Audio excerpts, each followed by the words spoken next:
ओम साई राम दोस्तों। शिरडी के साईं बाबा के मंदिर में हर साल लाखों की संख्या में श्रद्धालु उनके दर्शन के लिए आते हैं। सच में साईं बाबा के किस्से कहानी अनोखे हैं। ऐसे ही एक कथा है मुंबई के एक धनी व्यापारी की, जिसको सुनकर आपकी श्रद्धा साईं बाबा पर और भी बढ़ जाएगी। तो आइए जानते हैं ऐसे ही भक्त की एक सच्ची कहानी जो बयां करती है साईं बाबा के चमत्कारों को। कहा जाता है कि साल 1910 में मुंबई के एक धनी व्यापारी का बेटा बीमार हो गया। उसका काफ़ी इलाज कराने के बाद भी जब वह ठीक नहीं हुआ तो वह उसे साईं बाबा के पास ले गया। मन में यह उम्मीद थी कि शायद इससे कुछ सुधार हो जाएगा। वह अपने परिवार के साथ शिरडी गया। वहाँ उसने साईं बाबा को प्रणाम किया और मन ही मन उनसे अपनी पीड़ा कही। बाबा ने भी उसके बेटे की ओर देखा तथा उसे आशीर्वाद दिया। शाम को बालक की स्थिति में काफ़ी सुधार हो गया। यह देखकर वह परिवार पुनः साईं बाबा के पास गया और उनका आभार जताया। बाबा ने उनसे कहा, सिर्फ परमात्मा ही किसी को जीवन दे सकता है, मेरा क्या सामर्थ्य है। कहा जाता है कि उसके बाद बालक का स्वास्थ्य तेजी से सुधरा तथा प्रसन्न होकर एक दिन उस परिवार ने पुनः घर जाने का फैसला किया।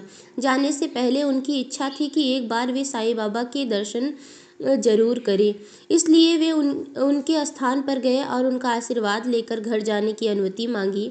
बाबा ने परिवार के मुखिया को 3 रुपए देते हुए कहा, 2 रुपए मैं तुम्हें पहले दे चुका हूँ, इस बार ये 3 रुपए ले जाओ, इन्हें पूजा स्थान पर रख देना। ईश्वर का ध्यान करना, सदा अच्छे कर्म करना, तुम्हारा कल्याण होगा। उस व्यक्ति ने बाबा को प्रणाम कर वे 3 रुपए ले लिए, लेकिन पूरे रास्ते वह इसी सवाल में उलझा रहा कि बाबा ने मुझे 2 रुपए कब दिए थे। मैं तो आज पहली बार ही इनके दर्शन करने आया हूँ, फिर वे मुझे 2 रुपए कैसे दे सकते हैं। इसी सवाल पर चिंतन करते हुए वह घर आ गया। उसने अपनी वृद्ध माँ से पूरी बात कही।